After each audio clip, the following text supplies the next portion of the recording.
For 59 years, a limestone palace, which was considered the third largest house in America, crowned a hilltop outside Philadelphia.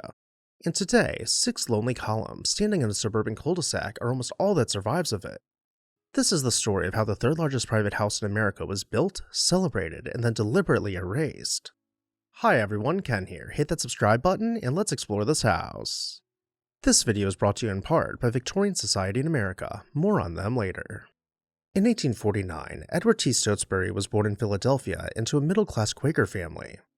He entered the banking house of Drexel & Company as a young clerk in 1866, earning $16.60 a month, and he later distilled the secret of his success into a single sentence: keep your mouth shut and your ears open.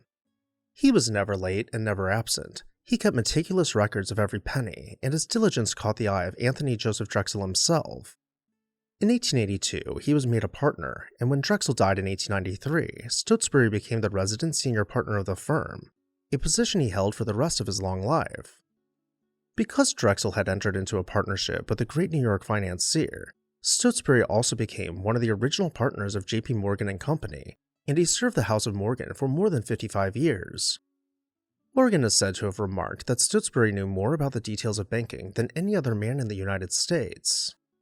And by 1927, his fortune was estimated at $100 million, which made him one of the richest men in the country. His first wife was Frances Berman Butcher, who died in 1881 while giving birth to their third daughter, leaving him a widower and a single father for 3 decades. Then, in 1912, at the age of 63, he married again, wedding Lucretia Roberts Cromwell, known to everyone as Eva, the widow of Oliver Eaton Cromwell. Eva was a woman of boundless social ambition and impeccable taste, and where Edward had once lived quietly, she taught him how to spend. Soon after their marriage, the Stotesburys began dreaming of a great country house, and around 1916, Edward purchased roughly 300 acres in what was then rural Springfield Township, near the village of Widmore. He turned to the most fashionable architect in Philadelphia, Horace Trumbauer, the self-taught designer behind Linwood Hall, the Free Library of Philadelphia, and the Philadelphia Museum of Art, and much of the actual drafting fell to Trumbauer's brilliant chief designer, Julian Abel, one of the first academically trained African-American architects in the country.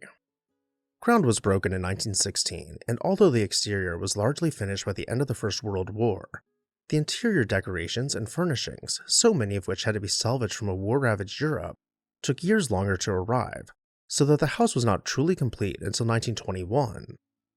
The result was a neo-Georgian palace faced in pale Indiana limestone, built on a steel frame in the manner Trumbauer used for all of his great houses, and arranged in a broad U-shape that concealed an inner court. It rose 6 full stories in all, but only 3 of them stood above ground, for 3 more were sunk below to preserve the graceful English proportions of the design, and from the outside, the mansion appeared to be a serene 2.5-story country house rather than the colossus it truly was. Within its roughly 100,000 square feet were about 147 rooms, and counts of the bathrooms vary from source to source, though 45 is the figure most cited alongside 24 fireplaces, 5 grand staircases, and 3 passenger elevators. The house cost around $3 million to build, but with the furnishings, the art, and the grounds, the total is usually estimated at close to $10 million, a staggering sum that made it perhaps the most expensive house ever built in Pennsylvania. The central block measured some 283 feet wide by 100 feet deep, and its garden front was dominated by an immense portico carried on limestone columns rising roughly 50 feet, the very columns that survive today.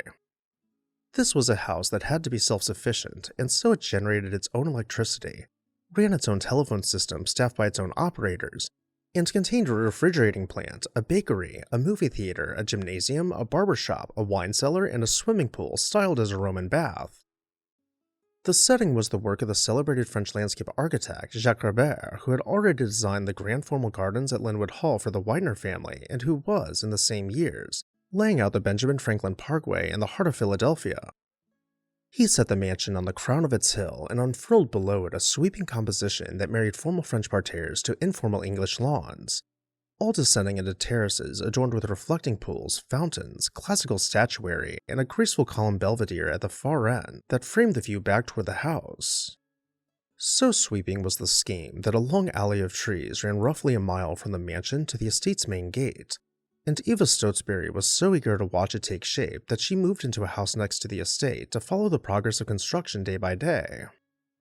It took a small army to keep it all alive, for roughly 70 gardeners tended the grounds, aided by a fleet of motorized mowers and by several great greenhouses that raised trees, ferns, and the flowers needed to fill the rooms for the Stotesbury's famous parties. Before we head inside, a quick word about the sponsor of today's video, Victorian Society in America. Are you captivated by historic architecture? Want to explore, learn, and dive even deeper into the past?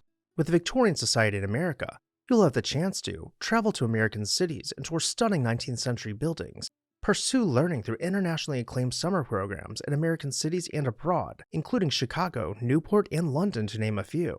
Additionally, members will enjoy a free subscription to 19th Century, the semi-annual publication packed with articles on art, architecture, preservation awards, and book reviews. Visit the website below in the video description and become part of the Victorian Society in America today. Thank you, Victorian Society in America, for sponsoring this video. Now back to our tour. Inside, the entrance hall opened onto a grand axis that ran straight through the house toward the ballroom. A vista of marble, gilt, and towering doorways, meant to take a visitor's breath away for the instant they crossed the threshold. From it rose the grand staircase, watched over by enormous gilt mirrors that measured as much as 5 feet by 10 feet, and the whole interior glowed with white and sea-green marble. The finest photographer of American country houses, Francis Benjamin Johnston, was engaged to record it all around 1922. And those images preserve the doors, staircases, and fireplaces that no living eye can see today. It was a room built for arrivals, and royalty, statesmen, and socialites all passed through it in the mansion's brief golden age. Off the main floor lay the rotundas, circular chambers that were among the most elegant spaces in the entire house. In them, Stotesbury displayed a superb plaster sculpture by the 18th century French master Claude Michel, work so fine that Eva later gave it in her husband's name to the Philadelphia Museum of Art. Each rotunda's curved walls and domed ceilings made them jewel boxes of French decorative art set within an English shell. The ballroom was the beating heart of the Stotesburys' entertaining, a chamber some 64 feet in length hung with medieval tapestries and lit by glittering crystal chandeliers. At each end, twin fireplaces with mantles of gleaming Carrara marble cracked during winter soirees, and a portrait by Sir Thomas Lawrence is recorded as hanging here by 1921. In this room, the Stotesburys staged the entertainments that made them legendary, and it was here too that Edward's casket would one day lie in state, the floor carpeted with magnolias and the room illuminated by thousands of candles. Just off the ballroom, the organ hall contained the mansion's great pipe organ, an instrument whose ranks of pipes climbed 3 full stories inside the house. Eva adored organ music, and it was played continuously throughout the afternoons and evenings whenever the Stotesburys had guests, its sound rolling through room after room. The drawing room was among the most refined interiors in the house, appointed in the French 18th century manner that Eva loved, and executed with the help of the eminent English decorating firm White Alum under Sir Charles Alum. Its walls carried some of the finest pictures in the collection. The antiques that filled it, like so much at Whitemarsh, had been sourced in England and France by the most powerful art dealer of the age, Sir Joseph Devane. Together the pictures, the paintings, and the gilt furniture made the drawing room a stage set worthy of Versailles itself. The dining room was a room of imposing scale, its paneled walls glistening with gilded accents. Here the Stotesburys sat down to dinner served on services of china and silver so vast they were later catalogued by the hundreds and thousands of pieces. There was also a smaller dining room, a more intimate space where the family and their closest guests could dine without the ceremony that filled the great staterooms. A small library offered a quieter retreat still, one of the many private rooms that made the enormous house livable rather than merely grand. Mr. Stotesbury's own private sitting room, a kind of personal trophy room on the first floor, was furnished with Chippendale chairs set before its windows and hung with George Romney's portrait known as Master Day. Among the guest bedrooms was the apricot room, one of a suite of color-themed chambers. Each of the guest rooms was so thoroughly appointed that it even had its own stationery printed to match the room's decoration. The terrace suite, sometimes called the portico suite, was another of the great guest apartments, positioned on the front of the house where its windows looked out over the forecourt and the column portico. It was one of the chambers reserved for the most honored visitors who arrived by private railroad car and were treated quite literally like royalty.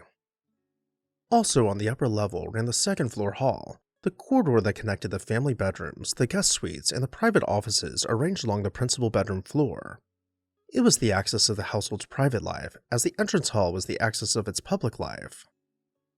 The second-floor dining room, a breakfast room set among the family's private quarters, allowed the Stotesburys to take their morning meals in comfort well away from the ceremonial rooms below. Mrs. Stotesbury's own suite was the most personal precinct in the house, a sequence of rooms that included her bedroom, her bathroom, her boudoir, her sitting room, and an empire loggia. The bathrooms of Whitemarsh Hall were famous for their bronze faucets cast as dolphins and for fixtures plated in gold, luxuries that residents of the district still recall decades later. Just outside her boudoir lay an ornamental pond in which a school of goldfish once darted, a small enchantment that vanished with everything else when the house was abandoned. From the loggia and her sitting room, Eva could survey the terraces and gardens she helped to conjure into being. And it was of this house that she wrote her architect a letter confessing that its beauty sometimes brought tears to her eyes when she saw it in the moonlight. It was, in every sense, the emotional center of the palace she had willed into existence. Mr. Stotesbury's bedroom lay nearby on the same floor, a comparatively restrained chamber with an adjoining dressing room, a fitting private corner for a man who never entirely shed his Quaker plainness. Every surface of the house testified to the same appetite for beauty. Stotesbury's collection of English 18th century portraits was reckoned among the 3 finest in America, mentioned in the same breath as those of Henry Clay Frick and Henry Edwards Huntington, and the walls carried works by Gainsborough, Reynolds, Romney, Rayburn, and Lawrence. The scale of hospitality matched the scale of the rooms, for the Stotesburys thought nothing of receiving 600 guests at a time and floodlighting the whole facade for the occasion. Running at all costs, by Stotesbury's own account, more than $1 million per year. He lived to enjoy his palace for 17 years, but the Great Depression, combined with the couple's spectacular spending, steadily drained the fortune that had once seemed limitless. He died at Whitemarsh Hall in 1938 at the age of 89 of an apparent heart attack, and the man once worth around $100 million left an estate of only about $4 million. His widow Eva would discover that she was, by the standards of her old life, nearly broke. She lived on until 1946, moving among her remaining houses and leased an estate near Washington, quietly selling off the portraits, the furniture, and even the jewels her husband had lavished upon her. Eva could not begin to maintain the vast establishment of what was left, and within weeks of Edward's death, she dismissed 66 of the 70 people still employed at Whitemarsh Hall. She closed the house, moved away, and put it on the market, but there were no buyers for a palace no one could afford to run. During the Second World War, the empty mansion found an unlikely purpose when the Metropolitan Museum of Art stored thousands of its greatest treasures in its cavernous halls, safe from any attack on New York, and Eva gave the estate's 2-mile steel fence to the war effort to be used as scrap. In 1943, the house and a fraction of its land were finally sold for roughly $167,000 to the Pennsylvania Salt Manufacturing Company, known as Pensalt, which converted the gilded rooms into chemical research laboratories and fitted the color-themed guest chambers with soapstone work tables and troughs of chemical waste. Pensalt, later renamed Penwalt, moved out around 1963, and the mansion was sold again, changing hands for about $700,000 in 1969 to a development syndicate that simply let it rot. Through the 1970s, the abandoned palace became a pillaged, looted, graffiti-scarred ruin stripped of its paneling and fixtures, haunted by trespassers and gutted by fire, and photographers who clambered through the wreckage in 1978 captured images of the decaying beauty. After years of wrangling over what should replace it, the wrecking crews arrived in the spring of 1980 and reduced the largest house ever deliberately demolished in America to mounds of marble shard and limestone rubble. In its place rose a development of townhouses named with some irony Stotesbury Estates, and the developer left the 6-story portico column standing as a folly, along with the belvedere, the gatehouse, and scattered fragments of Gerbert's terraces, fountains, and statuary that still surface among the suburban streets. Whitemarsh Hall was built in almost the last moment when such splendor was still possible, and it died only a few decades later because the world that could sustain it had already vanished. Its demolition is remembered as one of the greatest losses in American architectural history, a cautionary tale about the fragility of even the grandest human ambition. And with that, I'll turn it over to you. What did you think about Whitemarsh Hall? Let me know down below in the comments section. I'd also like to say a huge thank you to Victorian Society in America for sponsoring this video. Check out their link in the video description to find out how you can get involved today. As always, thank you all for watching, and I'll see you next time on This House.